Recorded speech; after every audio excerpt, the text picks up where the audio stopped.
السلام علیکم ورحمۃ اللہ وبرکاتہ۔ گریڈ 8 اور گریڈ 9۔ آج ہم سورہ انفال کا الدرس الثانی الف کا دوسرا سوال پڑھیں گے۔ بسم اللہ الرحمن الرحیم۔ وَإِذَا اور جب تتلا پڑھی جاتی ہیں علیہم ان پر آیاتنا ہماری آیات، قالوا تو وہ کہتے ہیں قد تحقیق سمعنا ہم نے سن لیا، لو اگر نشاء ہم چاہتے، لقلنا تو ہم ضرور کہتے مثل ھذا اس طرح، ان ھذا نہیں ہے یہ الا مگر اساطیر الاولین پہلے لوگوں کی کہانیاں ہیں۔ وَإِذْ اور جب قالوا انہوں نے کہا اللہم اے اللہ ان اگر کانا ہے ھذا یہ ہوا الحق کا حق، من عندک آپ کی طرف سے یا آپ کے پاس سے، فامطر پس برسا علینا ہم پر، حجارتاً پتھر، من السماء آسمان سے، او ائتنا یا لے آؤ ہم پر، بعذاب عذاب علیم دردناک۔ وما کان اللہ اور نہ تھا اللہ پاک لیعذبہم تاکہ عذاب دے انہیں، وانت فیہم اس حال میں کہ آپ صلی اللہ علیہ وسلم ان میں موجود ہو، وانت اور آپ یعنی نبی علیہ السلام فیہم ان میں یعنی ان میں موجود ہوں۔ وما کان اللہ اور نہیں ہے اللہ پاک معذبہم عذاب دینے والا ان کو، وہم اور وہ، یستغفرون اس حال میں کہ وہ استغفار کر رہے ہوں۔ وما لہم اور نہیں ہے ان کے لیے اللہ یعذبہم کہ عذاب نہ دیتا ان کو اللہ اللہ پاک، وہم اور وہ، یصدون روکتے ہیں، عن المسجد الحرام مسجد حرام سے، وما کانوا اولیاءہ اور نہیں ہے وہ اس کے والی یعنی خدمتگار کام کرنے والے، کس چیز کے؟ مسجد حرام کے۔ ان اولیاءہ نہیں ہے یہ والی اس کے یعنی خانہ کعبہ کے خدمتگار یہ لوگ نہیں ہیں، الا مگر المتقون اہل تقوی لوگ اس کے والی یعنی خدمتگار ہیں، ولیکن لیکن اکثرہم ان میں سے اکثر لا یعلمون نہیں جانتے۔ وما کان اور نہیں ہے صلاتہم ان کی نماز، عند البیت اب گھر کے پاس یعنی خانہ کعبہ کے پاس، الا مگر مکاءً سیٹیاں بجاتے ہیں، وتصدیۃً اور تالیاں پیٹتے ہیں، فذوقوا پس چکو العذاب عذاب، بما اس لیے کنتم تم تھے، تکفرون کفر کیا کرتے تھے۔ اب اس آیت میں یہاں سے انڈر لائن کیجیے گا کہ ایک شان نزول ہے، ایک تھوڑی سی تشریح ہے، پھر اس کی ہم وجوہات پڑھیں گے۔ وَإِذْ قَالُوا اللَّهُمَّ إِنْ كَانَ هَذَا هُوَ الْحَقُّ مِنْ عِنْدِكَ فَأَمْطِرْ عَلَيْنَا، ٹھیک ہے۔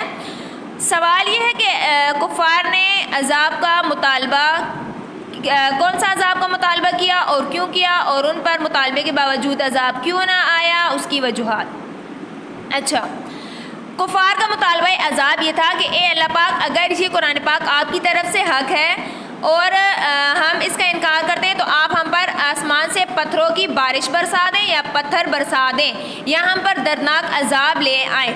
تو آیا اب ان کے عذاب مانگنے پر ان پر عذاب کیوں نہ آیا، حالانکہ اتنی ہٹ دڑم قوم تھی کہ اللہ پاک کی آیتوں کو بھی جھٹلاتی تھی، نبی علیہ السلام کی بھی تکذیب کرتی تھی، اس قدر ڈھیٹ قوم تھی کہ بار بار عذاب کا مطالبہ کر رہی تھی لیکن اس کے باوجود بھی عذاب نہ آیا، اس کی کیا وجوہات تھی؟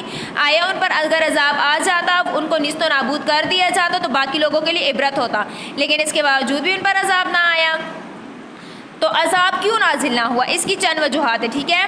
اللہ پاک کے قانون کے کچھ تقاضے ہوتے ہیں، کچھ اصول و قواعد ہوتے ہیں جس کی خلاف ورزی اللہ پاک نہیں کرتے۔ تو پہلی وجہ یہ کہ لوگوں کے کہنے یا مانگنے پر اللہ پاک عذاب نازل نہیں کرتے۔ دوسرا یہ ہے کہ اللہ پاک ان لوگوں پر عذاب نازل نہیں کرتے جس میں نبی علیہ السلام یا انبیاء علیہ السلام اس میں موجود ہوں، ٹھیک ہے۔ دو وجوہات۔ تیسری وجہ یہ ہے کہ جس قوم میں کچھ کفار اگر عذاب کا مطالبہ کریں لیکن اس میں کچھ نیک لوگ بھی ہوں جو کہ اللہ پاک کا ذکر و اذکار کر رہے ہوں یا استغفار کر رہے ہوں، توبہ کر رہے ہوں، بخشش یا مغفرت طلب کر رہے ہوں، تو اس قوم پر بھی اللہ پاک عذاب نازل نہیں کرتے، ٹھیک ہے۔ یہ وجوہات ہوگی، یعنی کسی کے کہنے پر عذاب نازل نہیں ہوتا، دوسری وجہ ہے کہ کسی کے عذاب مانگنے پر عذاب نازل نہیں ہوتا، تیسری وجہ یہ ہے کہ عذاب کا وقت مقرر ہے، وقت مقرر سے پہلے عذاب نازل نہیں ہوتا۔ اب مین بات یہ ہے کہ نبی یعنی امت محمدیہ پر عذاب کیوں نازل نہیں ہوا، تو اس کی چند وجوہات ہیں، وہ اللہ پاک نے خود ہی اس میں فرما دیا، وما کان اللہ لیعذبہم وانت فیہم، یعنی اللہ پاک اس قوم کو عذاب نہیں دیتے جس میں اے نبی صلی اللہ علیہ وسلم آپ موجود ہو۔ ایک وجہ یہ ہوگی یعنی نبی علیہ السلام کا موجود ہونا۔ دوسری وجہ یہ کہ وما کان اللہ معذبہم وہم یستغفرون، یعنی اس قوم پر بھی میں عذاب نازل نہیں کرتا جس میں کچھ استغفار کرنے والے لوگ ہوں۔ دو وجوہات ہوگی یعنی امت محمدیہ پر عذاب نازل نہ ہونے کی، ٹھیک ہے۔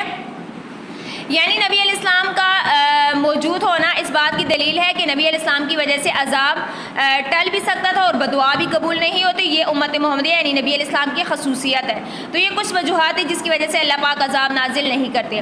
ایک وجہ یہ تھی کہ ان کے عذاب مانگنے کے باوجود ان پر عذاب اس وجہ سے نازل نہ ہوا کیونکہ ان میں سے کچھ لوگ ایسے تھے جو کہ خانہ کعبہ کا غلاف یا پردہ پکڑ کر غفرانہ کا پڑھ رہے تھے. اس وجہ سے اللہ پاک نے فرمایا میں اس قوم پر بھی عذاب نازل نہیں کرتا جو استغفار کرتے ہوں.